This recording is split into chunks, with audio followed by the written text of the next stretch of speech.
এবং guys Iran versus নিউজিল্যান্ডের match নিয়ে চলে আসলাম, যেখানে আকিব প্লেয়ার দুটো গোল দিয়েছিল এবং ওদের হয়ে দুজন আলাদা আলাদা দিয়েছিল, মানে ইরানের দুজন আলাদা আলাদা দিয়েছিল, নিউজিল্যান্ডে হয়ে একজনই দিয়েছে। এই ম্যাচটা হয়েছিল আমেরিকার ওয়ান অফ দ্য শফির পর সেকেন্ড সব থেকে বেশি, মানে শফি স্টেডিয়ামের পর সব থেকে বেশি দামের স্টেডিয়াম ইঙ্গেলভোটের, মানে লস অ্যাঞ্জেলেসের ইঙ্গেলভোটে অবস্থিত লস অ্যাঞ্জেলেস স্টেডিয়াম। এবার আছে স্ট্যাটস, মানে দুটো স্ট্যাটস নিয়ে যদি আসি আমি, ঠিক আছে। প্রথমে স্ট্যাটসের মধ্যে ইরান 17টা শট নেয়, এরা 13টা নেই, যার মধ্যে দুজনের ষষ্ঠ টার্গেট হচ্ছে, এটা ষষ্ঠ 4টা, এটা হচ্ছে ডাবল মানে 8টা, 53-43, এটা হচ্ছে 47 বলিং পজিশানে আছে এদের, মানে দুজনের পজিশান মোটামুটি বেস্ট, হাড্ডাহাড্ডি ছিল। বাট এদের পাস একটু কম ছিল, 390 বা এটা 423, এদের পাস অ্যাকুরেসি বা 79%, এটা 86, ফাউল আবার এরা বেশি করছে, 10টা করছে, এরা করছে 8টা। নিউজিল্যান্ড ইয়েলো কার্ড ইরান একটা খাইলেও একটা খায়নি, রেড কার্ড কেউ খায়নি। অফসাইড ভাই, এটার একটা গোল হয়ে গেছিলো, হেডে লেগে কর্নার থেকে গোল হয়ে গেছিলো, ওটা ফার্স্ট হাফের একদম স্টার্টিংয়ে, মানে একদম শেষ ফুটে, বাট ওটা অফসাইডের কারণে গোলটা হয়নি। আর এরা একটা অফসাইড পায়নি, এরা 4টা কর্নার পাইছে, এরা একটা কর্নার পাইছে, তাও শেষ ফুটে একটা কর্নার পাইছে, ঠিক আছে। গ্রুপ জে বা বেলজিয়ামের অবস্থা একটু বেশি নরবয় লাগতেছে আমার কাছে। এবার লাইন আপে ভাই, আমি লাইন আপ উচ্চারণ করতে হবে না, কারণ আমি এটা পুরো নামটা জানি না। ইরানের হয়ে বোরানবার্ড গোলকিপার হিসেবে ছিল রামিন যাদের নাম আমি মোটামুটি চিনি তাদেরকে বলতে হবে, রামিন রেজিয়ান এবং মোহাম্মদ ময়াবিছে গোল দিয়েছে, দুইজন গোল দিয়েছে। অ্যাস খালিজা দিয়েছে, এ নামেরি এম মোহাম্মদি 4-4-2 ফর্মেশন ছিল। এম ময়াবির সাথে আছে S Ghoddos, S Ezatolahi, Y Yousefi and S লো অ্যান্ড এম তারমি। ভাই তারমি আজকে দেখা যায় তারমির মতো, ঠিক আছে। আর ওদিকে সিউড যে হচ্ছে মূল স্ট্রাইকার, সেই খালি পাস দিয়ে গেছে, তার থেকে গোল করেছে ইজ জাস্ট, ঠিক আছে। এবার ওদের ফর্মেশন হচ্ছে 4-2-3-1। ওদিকে হচ্ছে ম্যাকওয়ার্ট আছে, অ্যাসিং কিন্তু হচ্ছে একজন ইন্ডিয়ান, ঠিক আছে। ও হচ্ছে একজন ইন্ডিয়ান অ্যাসিং, পুরো নামটা আমি ভুলে গেছি অ্যাসিংকে, স্বপ্নীল সিং মনে হয়, হ্যাঁ Swapnil Singh, yeah I think Swapnil Singh, yeah ওই যে ইন্ডিয়ান ভাই।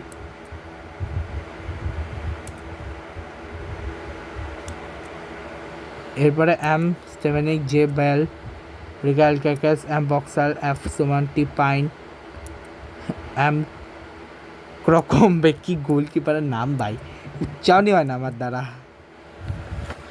এটা 79 যাকে নামে চোখটা উচ্চারণ করতে হবে না, তো যাকে চেষ্টা করবো।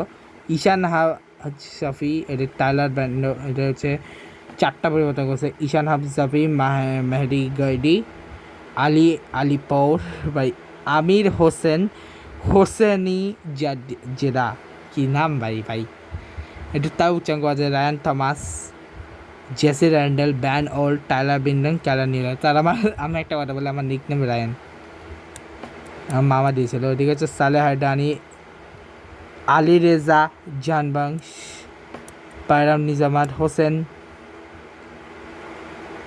কানিজাতগণ, রোজেভা চেসমি। ওইদিকে হচ্ছে অ্যালেক্স পলসন, ফ্রান্সিস ডিভাস, অ্যালেক্স ফার্নান্ডো পিলকার, Nando Pijnaker, Costa Barbarouses, Ben Waine, Michael Woud. ওইদিকে ব্যান্ডি তবে মোহাম্মদ গোডানি, হোসেনি, ড্যানি সিকার, ড্যানিয়েল ফ্রে, মাইকেল ওট, লাসিন বাইলাস, টমাস স্মিথ না, আমির মোহাম্মদ ড্যানিয়াল ইরি, আমির মোহাম্মদ রাজা জিঙ্গা, এ গেলে নয় হচ্ছে ওদের কোচ, এটা হচ্ছে ডি বেজেলাই,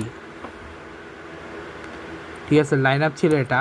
এবং এবার আছে টাইম লাইন। এটা one of the best stadium, Los Angeles স্টেডিয়ামে খেলা ছিল, যেখানে কিক অফ হয়ে যায় 9-3 এবং খেলার যে 7 মিনিট দেয়, এলিজা জাস্ট একটা গোল করে দেয় ক্রিস উডের পাস থেকে, এবং ইরান 1-0 পিছিয়ে যায়। এবং ইরান অনেক চেষ্টা করে, শেষ করতে 23 মিনিটে একটা গোলও মারে, কিন্তু সেটা পোস্টে লেগে যায়, কিন্তু পরবর্তীতে সেটা 32 মিনিটে একটা গোল বেড়ে দেয় রামিন রেজিয়ান, এবং এক গোলের ডিফেন্ড করে দেয়।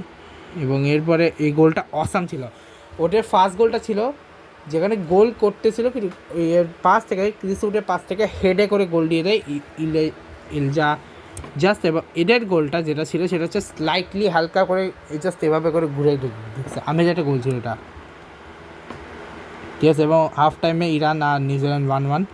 এবং 46-এ মেন্ডি গাইডিকে আনা হয় আরিয়া ইউসুফির জায়গায়, এবং সে আরিয়া মোগলিয়াকে বসিয়ে আনা হয় আলী আলিপুরকে। এবং এরপর এলজার জাস্ট আবার একটা গোলটা 11 মিনিট এবং 55 মিনিট আবার একটা অসাম গোলটা, এবং গোলটা ছিল ডিফেন্ডার জাস্ট মাঝ বরাবর গোলটা ঢুকা দেয় ক্রিসউডের পাস থেকে।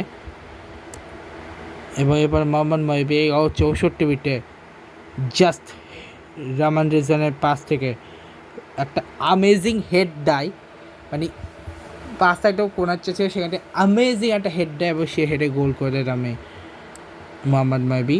এরপর সামান গোডসকে বসিয়ে আনা ঈশান হাসাফিকে, এবং কলম ম্যাকওয়ার্ডকে বসে আনা রায়ান থমাসকে 68 মিনিটে।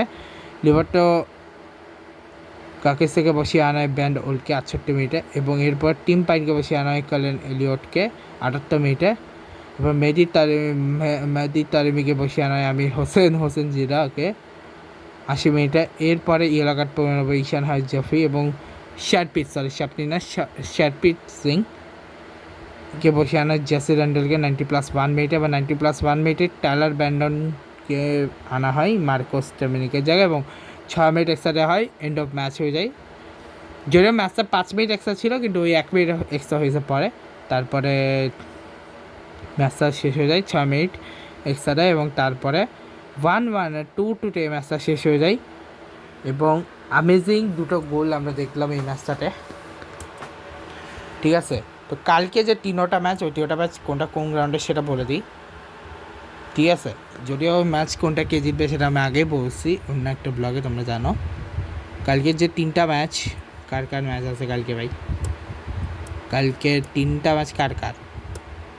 ও হ্যাঁ, France, Senegal, Iraq, Norway and France সেনেগালের ম্যাচ যে স্টেডিয়ামে লাইন আপ বাই সেটা হচ্ছে কোন স্টেডিয়ামে আগে দেখতে হবে আমার। স্টেডিয়াম নিউ ইয়র্ক নিউজার স্টেডিয়াম, রাস ইটারফোর্টে, মানে যেটা হচ্ছে আমাদের বাসায় কাছেই, অনেক মানে অত কাছেও না, এনার্জিটা আর কি, এনার্জি স্টেডিয়াম। এরপর যে ম্যাচটা হচ্ছে সেটা হচ্ছে ইরাক ভার্সেস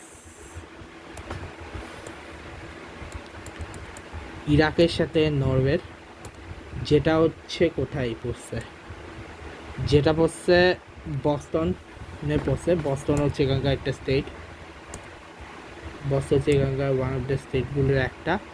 এবং আরেকটা যেটা আলজেরিয়া পড়ছে সেটা পড়ছে ক্যান্সাসে না ক্যান্সাস না ফ্লোরিডা, আগে চেক করতে হবে আমাকে। অ্যাকচুয়ালি আমি স্টেডিয়ামগুলো একটু কনফিউজ হয়ে যায় কোন স্টেডিয়ামে কোনটা ম্যাচ পড়ে। হ্যাঁ, এটা ক্যান্সাস সিটি স্টেডিয়ামে বসছে আর্জেন্টিনার ইয়েটা। দেখা যাক কালকে ভাই জিততে পারে কিনা। কোনো সাউথ আফ্রিকার টিমটা জিতছেই না, আর আফ্রিকান টিমগুলো যা করতেছে এক্সেপ্ট শুধু ছাড়া, টিউনিশিয়া ছাড়া বাকি সবাই তো যে কম্পিটিশন দিচ্ছে, ঠিক আছে। আর এশিয়ান টিমগুলো বেস্ট স্ট্রং। নরওয়ে যেভাবে ইরান দিয়েছে ভাই, এক্সেপ্ট শুধু একটা এশিয়ান দলই হারছে মনে হয়, নাকি না এশিয়ান কোনো দল হারে নাই, সবগুলো এশিয়ান দলই ড্র করছে এক্সেপ্ট শুধু সাউথ কোরিয়া ছাড়া। সাউথ কোরিয়া শুধু জিতছে, আর বাকি সবাই ড্র করছে। দেখা যাক আর কি নরওয়ের সাথে কী করে। আর সেনেগাল আফ্রিকান তো ফ্রান্সের সাথে কী করতে পারে। এমনিতে তো বলছি ফ্রান্স জিতবে, দেখা যাক কী করে। আর্জেন্টিনা ম্যাচ আমি প্রেডিকশন দিই নেই, যে কেউ জিততে পারে, দেখা যাক কে জিতবে, কারণ আলজেরিয়া আফ্রিকান কান্ট্রিরও, তো দেখা যাক কী করে।